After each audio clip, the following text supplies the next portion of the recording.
Oi, gente, tudo bem com vocês? Espero que sim. Estamos aqui hoje para mais um vídeo, hoje falando sobre grandezas proporcionais, diretamente proporcionais e inversamente proporcionais, e sobre médias, tipos de médias, ou seja, assunto relacionado à matemática comercial. A gente vai mostrar para vocês em apresentação, para ficar lá no canal gravado, e aí se você tiver dúvida, como sempre, você volta lá depois, dá uma olhada, você pode ver quantas vezes quiser, para facilitar. E aí, nesse caso, o canal vai facilitar. Vamos mostrar então para vocês a nossa apresentação. Então, grandezas proporcionais. Vejamos um exemplo de grandeza diretamente proporcional. Então, a Cláudia ela vai comprar livros.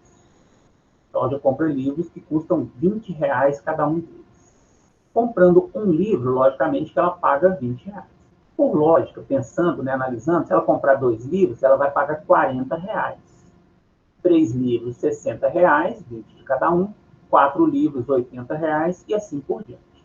O que significa que Cláudia compra livros que aumentam a uma razão constante, ou seja, se ela comprar uma quantidade de livros a mais, sempre para cada livro a mais que ela comprar, ela vai pagar R$ 20 a mais. Essa é a grandeza constante, é a razão constante. Então, nesse caso, a gente diz que aumentando a quantidade de livros, aumenta também o preço a ser pago, e sempre na mesma razão. E a gente diz, nesse caso, que as duas grandezas são diretamente proporcionais. Aumentando uma grandeza, aumenta outra grandeza, sempre na mesma proporção.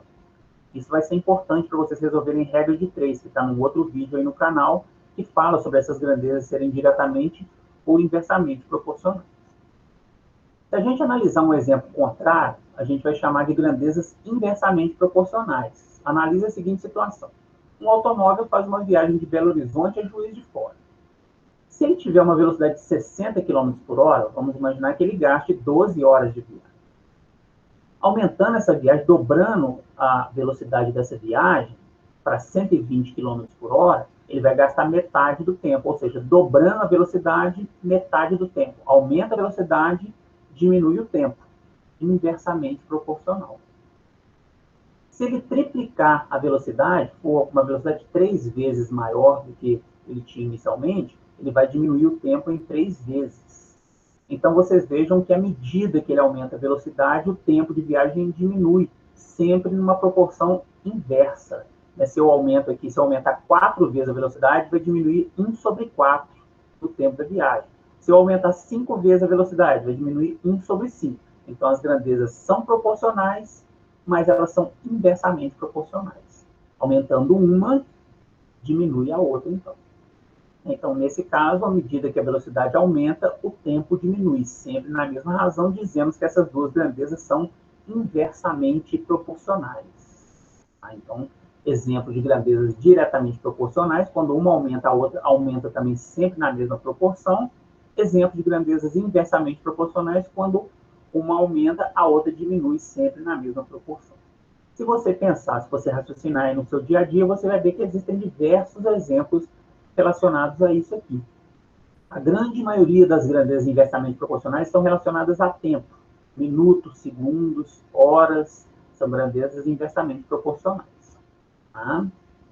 Médias. Conceito de média. Média é feito para a gente calcular, quando a gente quer na matemática comercial, alguma coisa que represente um momento, mas sem os extremos, ou seja, a média da situação. Então, nem o maior número, nem o menor número, um número intermediário. A mais comum que a gente tem é a média aritmética. Então, vamos mostrar para vocês, através de um exemplo, como é que a gente calcula a média dos números 3, 4, 5, 6 e 7, por exemplo. Basta a gente somar esses números e dividir pela quantidade deles. Então, para calcular a média aritmética, nós fazemos 3 mais 4 mais 5 mais 6 mais 7, que é a soma deles. Como nós temos 1, 2, 3, 4, 5 números, nós dividimos por 5.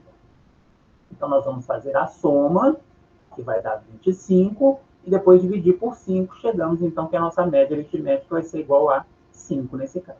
Então, a definição de média aritmética é sempre isso. Quando você quiser fazer a média aritmética da sua nota, dos 4 bimestres de matemática, soma a nota dos 4 bimestres de matemática e divide por 4, porque são 4 bimestres, você teria a sua média aritmética, do ano inteiro lá, tá? Média ponderada. Essa aqui é um pouquinho mais elaborada porque entram pesos. Então, para calcular a média ponderada, você tem que atribuir peso. É como se alguma coisa fosse mais importante do que outra no seu problema. Então, vamos calcular através do exemplo. Calcule a média ponderada de um aluno que tirou nota 7 em português, nota 8 em história e nota 9 em matemática. Se fosse a média aritmética, aqui de cima era só somar 7 mais 8 mais 9 e dividir por 3. As notas dele, você teria a média das notas dele.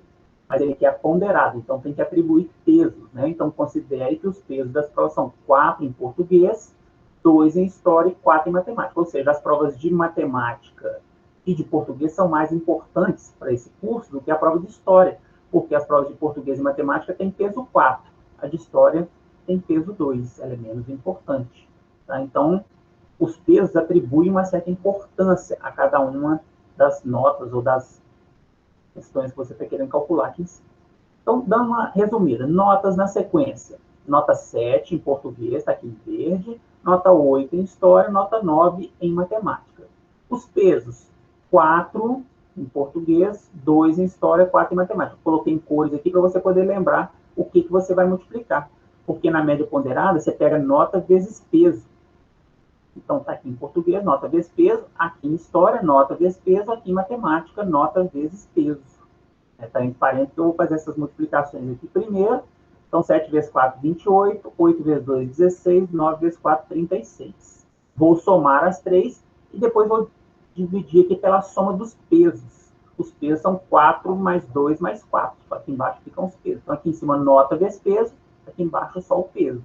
Então, 28 mais 16 mais 36 deu 80.